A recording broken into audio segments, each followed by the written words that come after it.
డబ్బు, అనారోగ్యం, ఉద్యోగం, వ్యాపారం అప్పులతో బాధపడుతున్నారా? మీకోసమే మేనిఫెస్టింగ్ మిరాకిల్స్ 11 days ప్రోగ్రామ్. నమస్తే, వెల్కమ్ టు సుమన్ టీవీ. ప్రస్తుతం మనతో పాటు ఉన్నారు business analyst, financial analyst Nandi Rameshwar Rao గారు. నమస్తే సార్.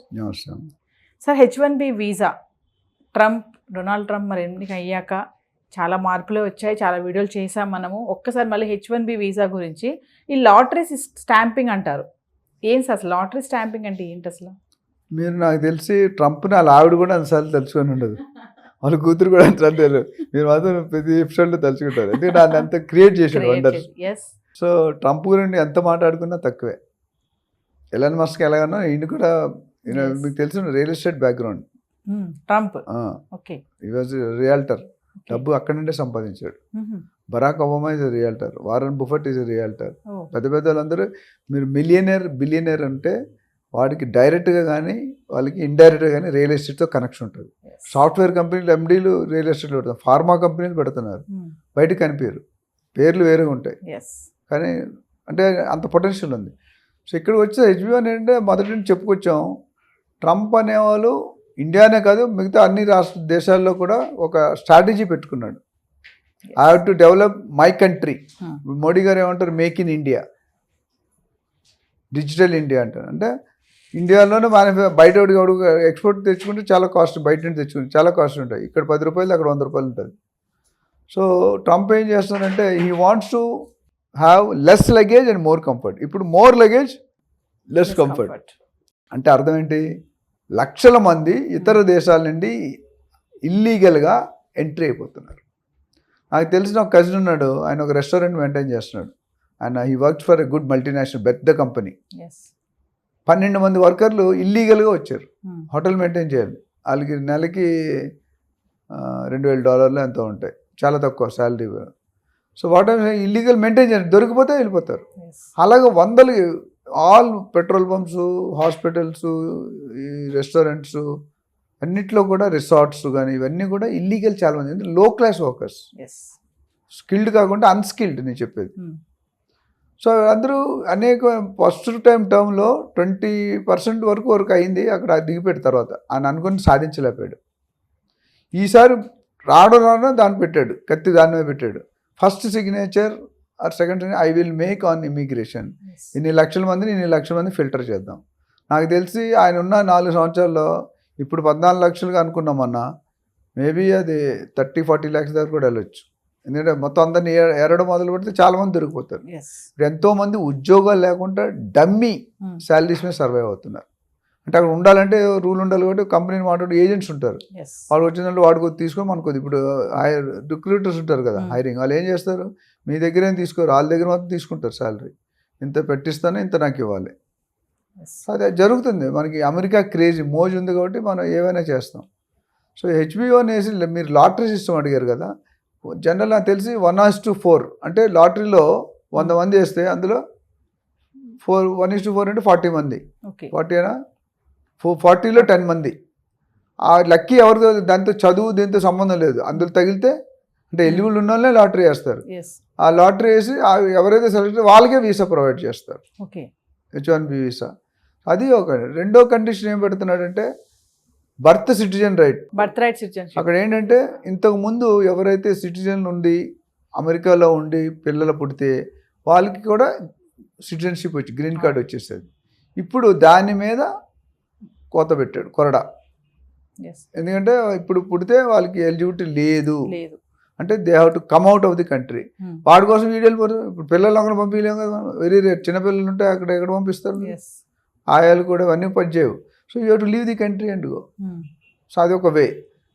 మూడోది, ఈ కంపెనీస్కి ఏం చెప్పాడు, ఇంపోర్ట్ ట్యాక్స్ పెంచేస్తాను మీరు కానీ సరిగ్గా మనం చెప్పిన రూల్స్ ఫాలో కాకపోతే ఇంపోర్ట్ ట్యాక్స్ మీద ఎక్కువ ఇన్పుట్ వేస్తున్నాడు. 25%, 50%, అవి లేదు 100%.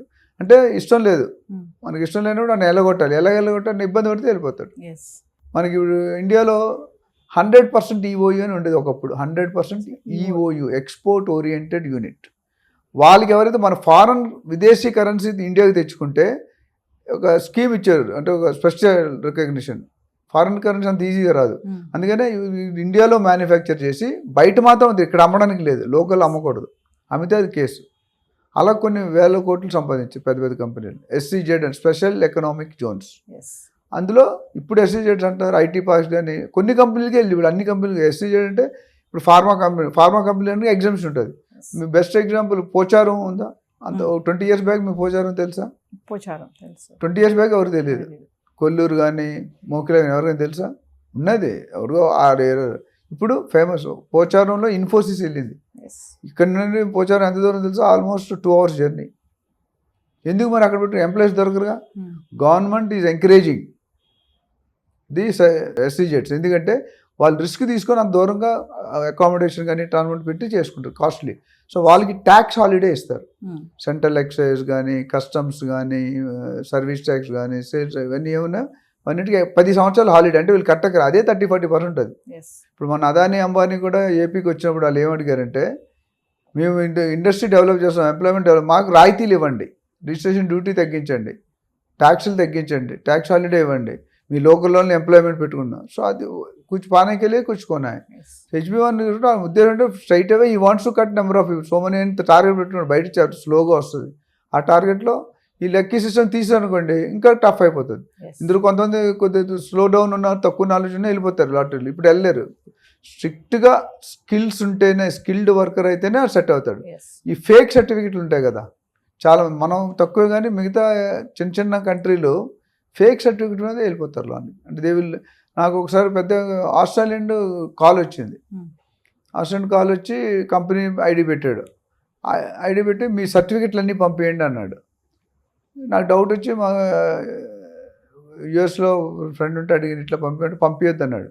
ఎందుకంటే మీరు పంపిస్తే మీకు జాబ్ రాదు. అటు లెటర్ అయితే డూప్లికేట్. జీమెయిల్ ఐడిలో కంపెనీ అంటే ఒక్క డాట్ ఒక వర్డ్ మార్చాడు. మనకి తెలియదు, దూరం నుంచి చూస్తే గూగులే ఉంటుంది, గూగుల్ పక్కన ఏదో యాడ్ చేసాడు తెలియదు, సఫిక్స్ ప్రిఫిక్స్ లాగా. అది పెడితే ఏం చెప్పి మీ సర్టిఫికేట్ తీసుకెళ్ళి వేరే వాడు ఫోటో పెట్టేసి ఆ సర్టిఫికేట్లో వాడు ఆడుకుని పంపించేస్తాడు. అందుకని పంపించమంటారు. సో నేను లక్కీగా పంపించలేదు. ఆస్ట్రేలియా ఎట్లా అంటే జాబ్ వచ్చినట్టు మొత్తం అపాయింట్మెంట్ అసలు మనకు చూడలేదు, మాట్లాడలేదు, పుట్టి బయోడేటా మీద ఎట్లా ఇస్తాడు అపాయింట్మెంట్ ఇస్తారా? ఒక యాంకర్ పోస్ట్, అసిస్టెంట్ పోస్ట్కి ఇవ్వం మనం.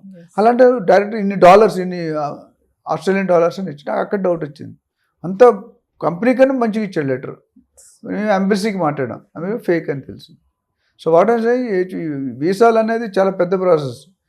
ఇంకా EB1, EB2 అది ఉన్నాయి. అట్లనే చాలామంది స్టెమ్లో science, technology, maths, computer science చెప్పాం కదా, దాని మీద 2 సంవత్సరాలు బతికేస్తున్నారు ఎక్కువ ఎడిషనల్గా. ఫస్ట్ చదువు అయిపోయిన తర్వాత 6 నెలల వరకు ఇస్తారు. ఇప్పుడు స్టెమ్ అనేది 2 సంవత్సరాలు ఎక్కువ. సో అందరూ అనేక మెథడ్స్లో, అనేక పద్ధతుల్లో సెటిల్ అయిపోతున్నారు. వాళ్ళందరినీ టికెట్ లేని ప్రయాణం ఇక్కడ చెక్ చేసి ఐడెంటిఫై చేసి బ్యాక్ పంపించేస్తారు. So coming to IT sector ఎలా ఉండబోతుంది అంటారు? ఐటీ సెక్టర్ ప్రస్తుతం ఉన్న పరిస్థితులు అయితే కొద్దిగా ఇంపాక్ట్ అనేది కనిపిస్తుంది జీడిపి మీద. ఎందుకంటే ఇప్పుడు తీసేసే వాళ్ళందరూ ఐటీ వాళ్ళే, మిగతా డిపార్ట్మెంట్ తక్కువ ఉన్నాయి. ఎందుకంటే అమెరికాలో సిటిజన్షిప్ ఎందుకు తీసాడు? వాళ్ళకి అన్నీ ఫ్రీ ఉంటాయి. అమెరికా మళ్ళా ఇండియా ఒకటే కంట్రీ, UK కానీ, నెదర్లాండ్ కానీ, అమెరికా కానీ, కెనడా అన్నీ కూడా పిల్లలకి అన్నీ ఫ్రీ ఉంటాయి. చదువు, డ్రెస్సింగ్, ట్రాన్స్పోర్ట్, చాలా వరకు ఎగ్జామ్స్ ఉన్నాయి. ఆ బడ్డని కొన్ని వేల కోట్లు అవుతుంది, వేల డాలర్స్, కోట్ల డాలర్స్. అది తగ్గిస్తున్నాడు. ఎందుకంటే వాళ్ళ ఉద్దేశం ఏంటి, రెసిషన్ రాకుండా ఉండాలంటే ఎకానమీ ఖర్చు తక్కువ పెట్టాలి. మీరు ఇంట్లో మీరు 2 ఉంటే ఒక ఖర్చు అవుతుంది, 4 ఉంటే ఒక ఖర్చు అవుతుంది, చుట్టాలు వస్తే వేరే ఖర్చు అవుతుంది. ఆ చుట్టాలకు 2 కూరలు పెట్టాలా, 1 కూర పెట్టాలా, మీ బడ్జెట్ మీద ఉంటుంది. వెజ్ పెట్టాలా, నాన్ వెజ్, మీ బడ్జెట్లో అయితే ఏం చేస్తారు? ఉన్నదంటూ సర్దుకోవాలి. మందలావు అయితే మజ్జిగ పాల్చిన అవుతుంది. ఇక్కడ ఏమైందంటే ఎవరైతే ఈ పిల్లలు, ఎందుకంటే దాని మీద కొంత రెవెన్యూ వస్తుంది గవర్నమెంట్కి, తగ్గుతుంది, ఆ ఖర్చే బెటరు. లేకపోతే ఇప్పుడు 1,00,000 మంది పిల్లలు పుట్టారు అనుకోండి, ఆ 1,00,000 మంది క్యాండిడేట్కి ఇన్ని వేలనే అవుతాయి, అవంతా ఫ్రీ ఇవ్వాలి కదా, అదే కట్ పెట్టాడు. సో అలాగా ఇంకా 10-15 స్టెప్స్ ఉన్నాయి ఫ్యూచర్లో. అవి వచ్చినట్టు డిస్కస్ చేద్దాం, ఇప్పుడు టూ ఎర్లీ. బట్ డెఫినెట్గా సాఫ్ట్వేర్ మీద ఇంపాక్ట్ పడుతుంది. నా సాఫ్ట్వేర్ హ్యాస్ టు లుక్ అయితే జాబ్స్ ఇన్ ఇండియా. ఇండియాలో కూడా అదే పరిస్థితి ఉంది. They look for entrepreneurs. Best ఏంటంటే బికమింగ్ ఎన్ ఎంటర్ప్రెనర్. ఇండివిజువల్గా ఎంటర్ప్రెనర్ అయ్యి ఎక్కడ నిష్ మార్కెట్ ఉంది, ఎక్కడ గ్యాప్ ఉంది చూసుకొని మన కన్సల్టెన్సీలో అది కూడా చెప్తాం, ఏ బిజినెస్ స్టార్ట్ చేసుకోవాలి, ఎంత బడ్జెట్ కావాలి. ఇప్పుడు ఇందాక మనం అంత ముందు ఎపిసోడ్లో క్లౌడ్ కిచెన్ మాట్లాడుకున్నాం. అంటే there are so many business. Poultry farm ఉంది, ఆయిల్ ఉంది, గ్రౌండ్ నట్ ఆయిల్, ఇవన్నీ నువ్వుల నూనె. సో తక్కువ ఖర్చుతో ఎక్కువ లాభం రావాల్సింది. సో ఎవరికైనా దీని మీద ఇంట్రెస్ట్ ఉంటే they can call us. We'll definitely help them. Thank you, sir.